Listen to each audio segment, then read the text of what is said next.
a lot of the work that Ken Leithwood's been doing here, Vivian Robinson's been doing, Ken Rower's doing, is making, like, I know it's a simplistic contrast to say there are two kinds of leaders. It's not. There's many more, but it kind of works. And they looked at the transformational leader that came out of the business work in the 1960s and 70s from the big commercial companies about having principals lead schools around a common vision. Getting every teacher onto the same page, the kids on the same page about what this vision is, obviously aspirational, making sure you create time and space for teachers to realise that vision. Contrasted with what is called the instructional leader, where your job is to worry about the impact that the adults are having on the kids in that school. That often means looking at the test scores. And it means going beyond that and creating discussions and having professional development sessions about how do we know we're having an impact? Is the impact good enough? And when you look at Vivian Robinson's meta-analysis on this, it's chalk and cheese difference in terms of the impact on kids. Yes, transformational learning, principalship, has about a 0.15 effect. It's positive. But it's almost criminal relative to the 0.6 effect that instructional leaders have. And then when I go to the next step, and in Australia, and I've done now, it's been done in New South Wales, is what percentage of principals and leaders are of those two kinds. The instructional one, about 5 to 10%.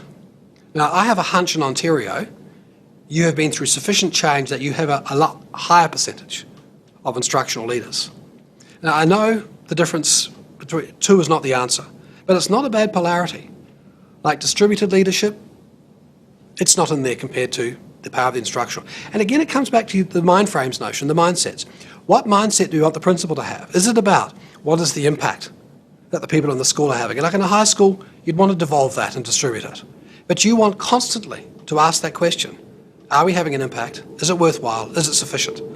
That's a lot harder than having a discussion, are we having the same vision? Have you got the right resources? So I think that instructional leadership is a very powerful notion, and that's certainly one that I care about the most.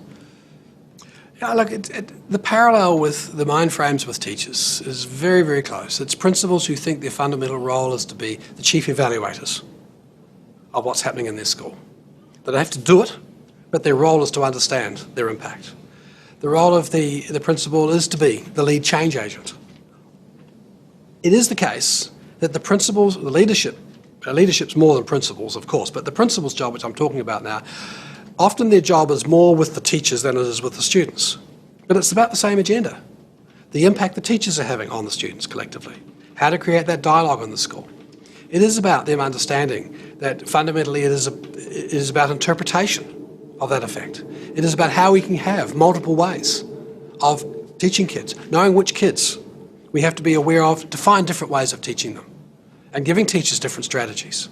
It's about creating dialogues and discussion across the staff that is about our teaching and not about the resources or about the curriculum or about the incidentals that are happening in the school. Those are huge responsibilities and tasks. And I think that those things really come to, it's about also, and this is the hard one, it's about identifying in defensible ways when high impact is happening and being prepared to back it.